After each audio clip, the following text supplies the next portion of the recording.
kami melihat langsung foto-fotonya, tidak ada luka sayatan. Ketua Harian Kompolnas Irjen Pol Purn Beni Bamoto mendapat gelombang cibiran warganet usai menyampaikan perkembangan kasus terkait kasus kematian Brigadir Yosua Huta Barat alias Brigadir J karena disebut berpihak pada tersangka Ferdi Sambo.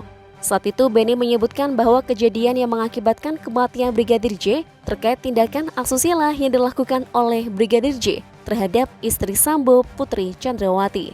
Tak hanya itu saja, Beni juga pernah menyatakan jika Baradae jago menembak, yang ternyata tidak sesuai dengan pernyataan Baradae pada Lembaga Pelindungan Saksi dan Korban LPSK. Baradae diketahui baru belajar memegang senjata pada akhir tahun 2021. Walau diliputi kontroversi, rupanya selama masih aktif berdinas, mantan penyidik Densus 88 Anti Teror Polri ini tercatat pernah menjadi Dit 1 atau Kamtranas Bareskrim Polri pada 2001.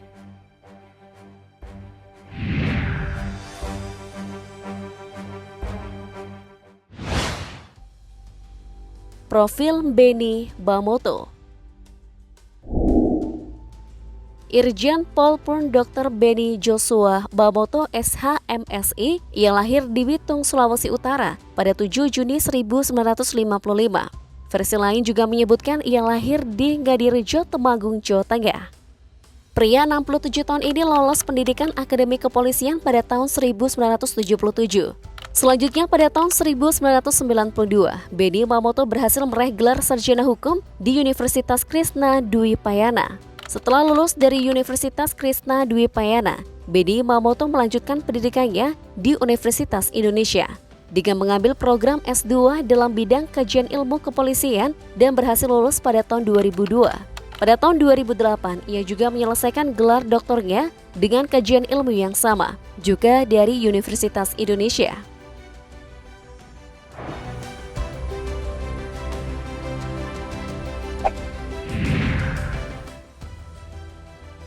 Perjalanan karir.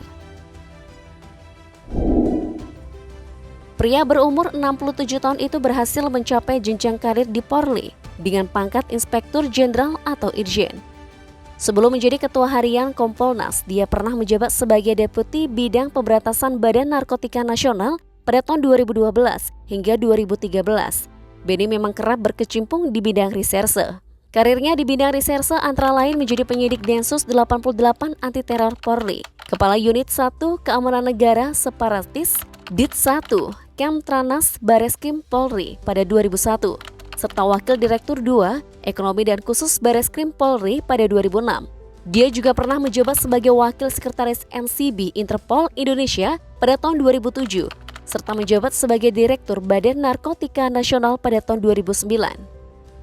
Selain di tanah air, Beni Bamoto juga sering ditugaskan di luar negeri.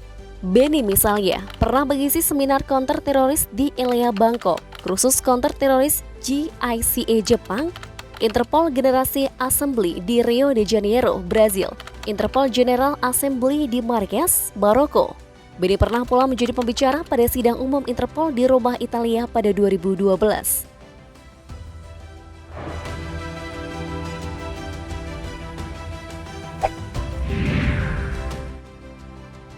Bikin pernyataan kontroversi.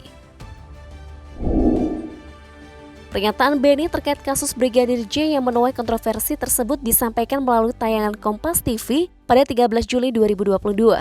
Saat itu ia menyebut bahwa tidak ada kejanggalan dalam kasus kematian Brigadir Yosua.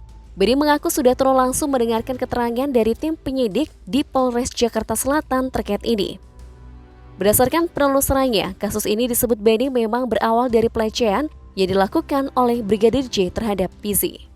Beni juga sempat mengatakan bahwa tidak ada tanda kekerasan pada tubuh Brigadir J, yang ada hanya luka bekas terserempet.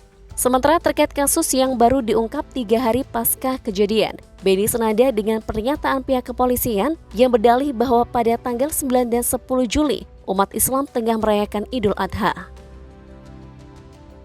Melihat langsung foto-fotonya, tidak ada luka sayatan. Netizen minta Beni dicopot. Karena pernyataan kontroversi Ketua Harian Kompolnas tersebut, tak sedikit warganet lantas meminta Kapolri untuk memeriksa Benny Mamoto. Pernyataan mantan Direktur BNN itu dinilai netizen ngawur dan nyeleneh. Dikutip dari Twitter, Benny Mamoto dikritik para netizen hingga trending dan viral. Orang se-Indonesia kena prank dari Kapolres Jaksel, Kabid Humas Polda Metro, Kapolda Metro Benny Mamoto yang mengarang cerita Brigadir J tewas karena baku tembak di rumah Irjen FS. Tapi tak satu pun pejabat polisi tersebut meminta maaf atas pembohongan publik yang mereka buat. Sorot akun @echa_gb. Bahkan ada netizen yang meminta Benny Mamoto diperiksa. Saya juga setuju semua anggota Kompolnas diperiksa. Cuit akun @azam. Bukan itu saja. Warganet mengkritik pernyataan Ketua Harian Kompolnas Benny Mamoto atas kematian Brigadir J yang terkesan asal-asalan dan meminta Presiden Jokowi mencopotnya.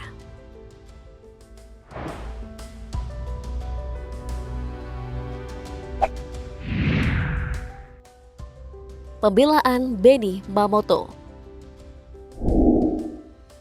Ketua Harian Kompolnas Benny Mamoto pun segera mengklarifikasi pernyataan terkait kasus Brigadir Nofriansyah Yosua Huta Barat atau Brigadir J. Benny menyebutkan bahwa pernyataannya mengenai kasus Brigadir J sudah diklarifikasi terlebih dahulu kepada Kapolres Jakarta Selatan.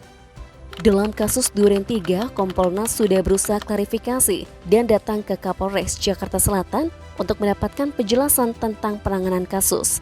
Penjelasan Kapolres tersebut kemudian yang Kompolnas sampaikan ke publik karena sumbernya resmi, tutur Benny. Selain itu, Benny juga mengatakan bahwa Kompolnas terkena imbas dari apa yang dikatakan oleh Kapolres Jakarta Selatan sehingga Kompolnas dianggap tidak benar dalam menyampaikan informasi. Soal kemudian penjelasan tersebut tidak benar dan tidak sesuai fakta, dan Kompolnas ikut kena dampaknya karena dianggap jadi juru bicara Polri atau dianggap menyampaikan hal yang tidak benar, ujarnya.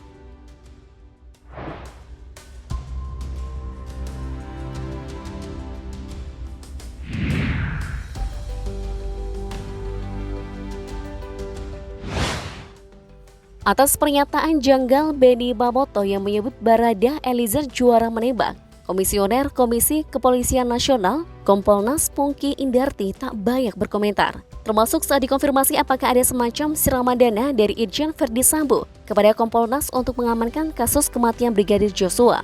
Pungki Indarti juga belum berkomentar banyak ketika ditanya soal desakan warganet agar atasannya Benny Mamoto dipecat dari Kompolnas oleh Presiden Jokowi.